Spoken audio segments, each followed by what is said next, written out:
Joining me now from Brussels is Kawa Hassan, a Middle East specialist from the Stimson Centre, and also our international affairs commentator Douglas Herbert is here with me in the studio. First of all, Kawa, the reporter James Andre there talking about joyous scenes in Syria. But how long can this joy actually last? I mean, surely the big question here is whether al-Jilani will be able to unify all these various rebel forces and lead the country until possible elections, especially since there have been protests in the Idlib province, which was under his rule for a number of years, over his crackdown on dissent. You're right. This is not the 1 million, but $1 billion question. It's on everyone's mind and lips, I guess, in Syria and outside Syria. How Ahmad Shara Aka Abu Muhammad Jolani and his fighters and other groups will turn this strategic victory into something sustainable and create a new Syrian state, which is a Syria for all. That is the biggest question, of course. But I think it's fair to say that the Syrians deserve time to celebrate, to mourn, and celebrate again. So yesterday was the day of celebration, today as well, but also a day of mourning and sorrow because of the horrible images we have seen over the past 2 days. And I think this is not the end of it. Those images will haunt Syrians and human rights activists and international players who would want to help Syria coming out of the ashes of the civil war and the dictatorship of Bashar al-Assad and his father Hafez al-Assad. Now, going back to your question, the challenges ahead are, I think, enormous. This is a daunting, a tall order for all Syrian groups and first and foremost, Hayat Tahrir Sham, HTS, as to how they will deal with this big gain. And I think the jury is out. So they have been, Abu Muhammad Jolani himself, that he has been talking about, that they have changed, they have transformed, they want to build a Syria for all Syrians. I mean, these are all nice words, but again, we have to wait and see to what extent he and others will translate these promises, these pledges into actions, into a new legitimacy, into a tolerant, accountable governance system, and not 100% democratic system, but at least a system that has legitimacy of the Syrians, and that they will see that there is indeed a transformation in the political system. Kawa, do stay with us. Doug, I want to bring you in at this point. If there is any so-called big winner in all of this, it certainly must be Turkey, who's, of course, said to have very close ties with HTS. Yeah, look, Turkey is right now in this new sort of uncertain era that we're talking about. It seems to be the dominant power, far more so than the rebel group that spearheaded this onslaught into Damascus and toppled Assad. Why? First of all, Turkey shares a geographical border with Syria. Turkey was also the country into which some 3.5 million, at least, refugees flowed over the past, 13 years of this civil war. Turkey is literally front and center in this conflict and has a lot of interest at stake. The reason I say that Turkey is now the dominant power and perhaps the dominant power broker is it's been a prominent ally of this HTS group. Even as it was often wary of its past extremist ties, it said ties to the Islamic State group several years back. But it tried to leverage its influence in a way to sort of moderate the HTS. But its main primary concern, if you're making a ranking list of the top 5 things that Turkey is looking at right now in this new vacuum, this uncertain era, it is, and it's always been, the eradication of the Syrian Kurdish group, the SDF. SDF, as we know, has been a key U.S. ally. It was a key partner of the United States throughout the Civil War. It established sort of a turf, a little patch, a sliver of territory in northeastern Syria.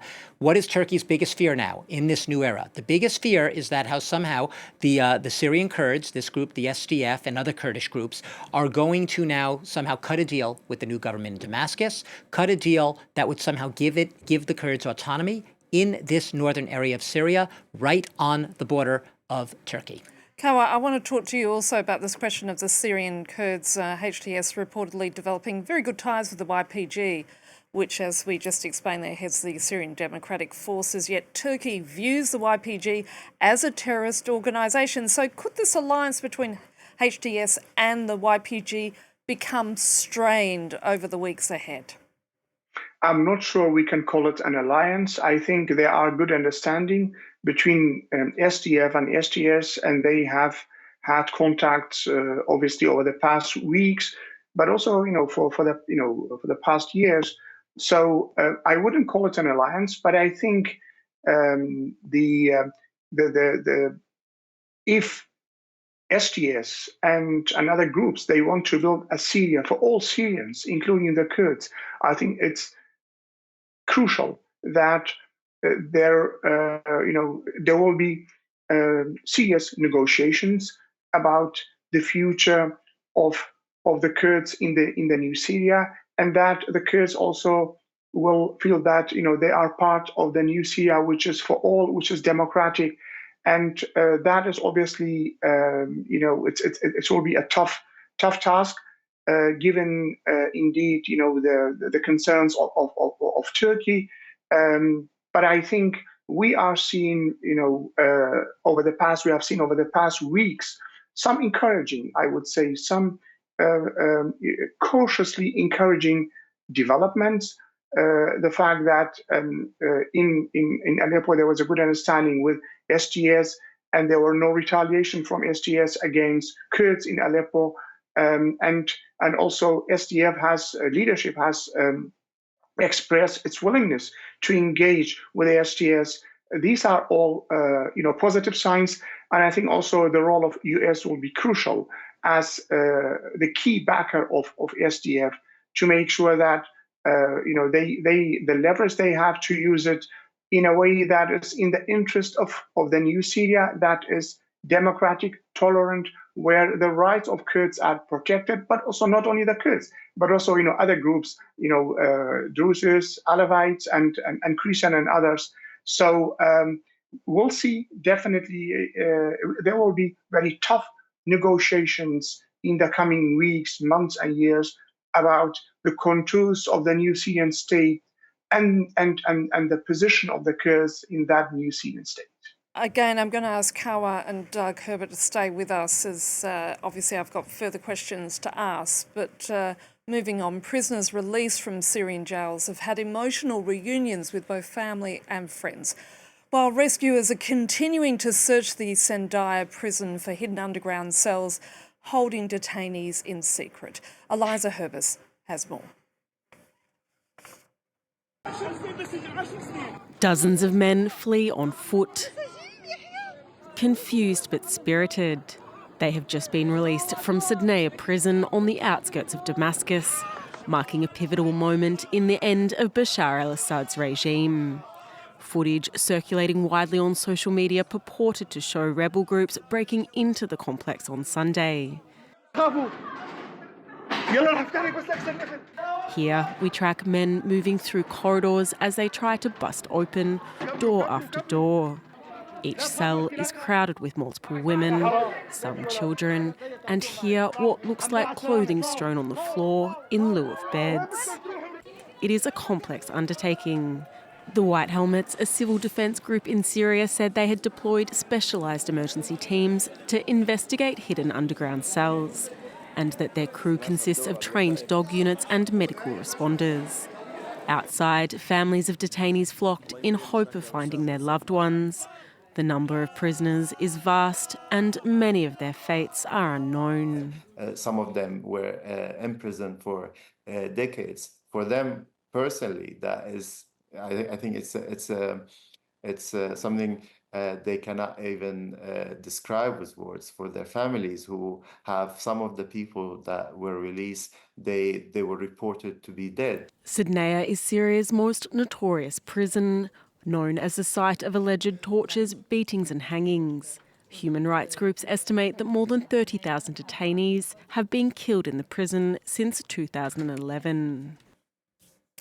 Now with me, Kawa Hassan, a Middle East specialist from the Stimson Centre in Brussels, and our very own international affairs commentator Douglas Herbert. Kawa, we're starting to get a sense of the extent of human rights violations carried out by the Assad regime. Now that he's fled to Russia, is he likely to ever go before the International Criminal Court? It's difficult to predict right now, but I think there will be international and Syrian pressure on Russia at some point, definitely to hand over Assad to face justice, be it in Syria or in an international court. So I think here Putin most probably will use Assad, his former ally, as a leverage to also again to make sure that, to minimize the damage has been done to the strategic influence of of Russia in Syria and Middle East. But I think for now it's difficult to predict, but I think it's not impossible. And if that happens, that will be a great day for justice and accountability, not only for Syrians, but for the entire Middle East. Douglas, as you and I know, Syria is at the crossroads of the Middle East, and what happens in Syria doesn't in fact just impact the region, but right across the world. So let's start firstly with Russia. This Syrian uprising has significantly weakened Moscow's power base in that part of the world, with Putin's attention obviously being very much focused on Ukraine. So what does this mean for Russia's position in general on the world stage? Yeah, first of all, you're absolutely right that Syria was Russia's conduit for having a footprint in the Middle East region. Being there gave it some sort of regional, if not dominance, at least leverage and significant leverage in the region, because it's thanks to Russia that Bashar Assad's regime was essentially propped up. Russia, Iran, and Hezbollah, as we know. So Bashar Assad would have fallen, perhaps, back in 2015. People were saying back then maybe his days are numbered. There had been a rebel offensive back then. We're going back 9 years. Didn't happen, so it's happening 9 years later. Look, the Kremlin isn't saying it. Russian state media today isn't saying it explicitly. Putin and the Kremlin's foreign policy has egg on their face. It's as simple as that, because they did put their chips with Bashar Assad. The Kremlin has, whether they acknowledge it or not, has been taken as much off guard by the rapidity of this rebel toppling of Assad, their sweeping advance down that strategic M5 highway in Syria, right towards Damascus in a matter of just 10 days. And this really upends a lot of those political calculations. Remember, the rebels, even in the early days of this latest rebel advance, the successful one, Russia was still, its airstrikes were still trying to thwart, to slow down the rebel advance. It shows that Russia at least had still a little bit of skin in the game, trying perhaps to lend a little bit of support to Assad. But as you suggested, it really wasn't in the fight anymore. It is distracted in Ukraine, and then some. That's putting it mildly. It probably doesn't think Assad at this point is really worth it as an ally. I think a lot of his allies, from Russia to Iran, even Hezbollah, thought that his own army was so weakened, he had done such a poor job at making it an effective fighting force, that they relied so much on Russia and Iran that he became more of a liability than an asset, even for all that regional influence. Russia is left right now having to pick up the pieces, not in its own state propaganda, but at least in the way it deals with the situation and its dealings with the outside world. And it is a setback for Russia at a time right now where it's under also a lot of pressure on the Ukrainian front. Now, thousands of displaced Syrian refugees in Lebanon have begun their journey home. Displaced Syrians dragging their luggage and carrying bags crowded the Masna crossing with Syria, trying to cross the border on foot. Lebanon saying that it was closing all land border crossings with Syria except for the Masna crossing, which links Beirut directly with Damascus. Now, this happens as Turkey's top diplomat has called for an inclusive new government in Syria. The Foreign Minister Hakan Fidan saying Ankara expects international actors, especially the United Nations, to support the establishment of an inclusive administration. And saying the situation in Syria representing an opportunity for regional influence for Turkey. And it certainly has skin in the game, housing more than 3 million Syrian refugees who've fled the civil war, some of whom have already started to return. Coming back to you, Kawa Hassan, obviously the big question is millions of Syrians dispersed across the Middle East and Europe. Will the country be able to absorb them at a time when its political future is so obviously still uncertain? A big challenge for the next government. Obviously, most Syrians want to go back home, at least, to see the big change for themselves and also to see their loved ones. Some of these refugees, they have been, they fled Syria not only, from 2011 onwards, but even before that. I know people who had to flee Syria in late 90s. So they were never able to go back home and see their loved ones. So I think all of them would love at least to go back and see their loved ones and see the change for themselves. Now, in terms of sustainable return and rebuilding the country, I think that's a big challenge. I think that depends first and foremost on how accountable, democratic, inclusive the new government will be. That depends much on the policies and strategies of HTS and the allied groups. And here, I think the international community, they do have really a lot of leverage in Syria. The U.S. has a lot of leverage. The sanctions. The UN has a lot of experience and leverage also on these groups, particularly HTS, because they want to be recognized as the new rulers of Syria. And if they want to be recognized as the new rulers, so they need to have the trust of the Syrians. They need to build their legitimacy. They need to be. They need to build an inclusive, accountable, fairly democratic, government and a state. And then I think then we will see support, international support, regional support, financial support from the Arab Gulf countries, from EU, from Western countries to help Syria, to help Syrians to rebuild their country. Kawa, and given what you just said, certainly already within hours of Assad fleeing the capital, Israel began to carry out airstrikes on what they described as strategic weapons systems inside Syria. They also say that ground troop operations on Syrian territory were being held, but they would be a limited temporary step. Certainly, Iran must be watching this situation unfold very nervously indeed. They've lost critical support in a neighbouring country at a time when Donald Trump is about to enter the White House, threatening tougher sanctions against Tehran. Kawa, your thoughts? Yes, I agree with your colleague when he said, Russia is one of the biggest losers, but actually the biggest loser is Iran and its so-called axis of resistance. They have lost big time, and Iranian regime built for decades. It has built this axis of allies and proxies, and has expanded its influence in the region. And Syria was key in that so-called forward defense strategy. That has gone. It's over, game over in Syria, at least for Iran. So Iran here is really the biggest loser.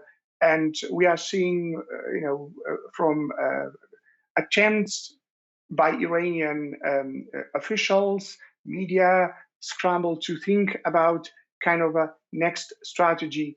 But we'll see, how Iranians will respond to this massive geopolitical tsunami, because what is happening right now in Syria, I mean, you rightly said, what happens in Syria doesn't stay in Syria. This is a geopolitical tsunami with massive geopolitical ramifications, and the biggest loser here is Iran and its axis of resistance.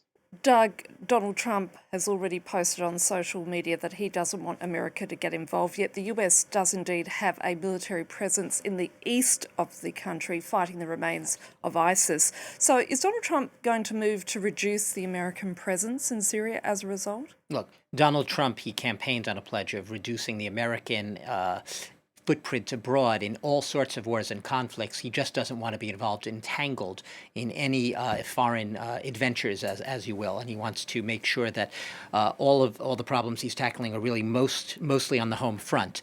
That said, Donald Trump he's not president yet. He has a little over 40 days until he is sworn in, but he is exerting his sort of a shadow foreign policy that is way overshadowing Joe Biden, who is still the actual president's policy. This non-interventionist policy might be easier said than done. The U.S. has had, like you said, just under 1,000 troops based mostly in eastern Syria since really the early days of the civil war, fighting the Islamic State group, fighting those hardened Islamist extremists. And in the past few days, as a result of the fears of a vacuum and the fears that the ISIS group could reconstitute itself, we have seen U.S. strikes against and publicized strikes against the Islamic State group in Syria. You might have thought, oh, they've gone away.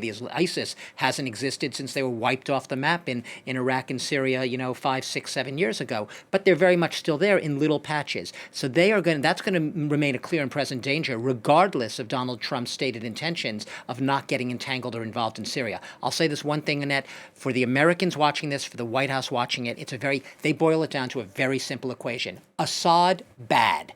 Anything that brings down and topples Assad, good. If there's nuance, the only nuance there is what this HTS, what this rebel group is really about. If they are terrorists, and they're still on the terrorist list, if they have extremist ties, can we take them at their word when they say they're cutting their ties to al-Qaeda, they've done so, and they want to be more moderate and more open to religious tolerance and the idea of pluralism? That's what the U.S. is going to be watching for signs of. Thank you, Douglas. And Kawa, final question to you. The other neighbouring country, of course, is Israel, who clearly doesn't want to have a Libya-style scenario on its doorstep. And again, Tel Aviv, like Washington and Moscow, very much caught by the suddenness of this uprising and the success as such.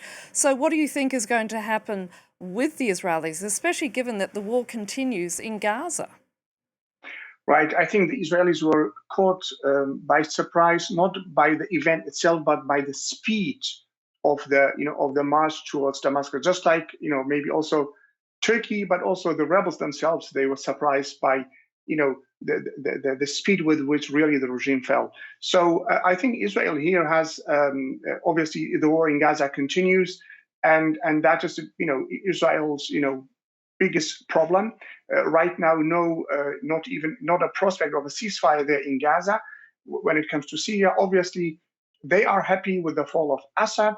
That was the devil they knew, but now that devil has gone and Iran's influence in country has broken, they are happy with it. But of course, they are also concerned about what comes next. Will the new government will be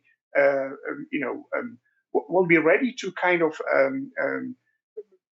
reach an agreement with Israel about the relations between both countries? We don't know yet. Yesterday, I saw an interesting interview with an opposition officer from Aleppo, who was really, was very frank about the need to have normal relations with Syria. Well, that is only one officer, from Idlib. But again, we have to wait and see, the foreign policy of the new government and how that will, how will that impact the relations with Israel. Okay, I'd like to, at this point, thank my guests, Kawa Hassan from the Stimson Centre and also Doug Herbert, our very own international affairs commentator. Thank you to both of you for your analysis.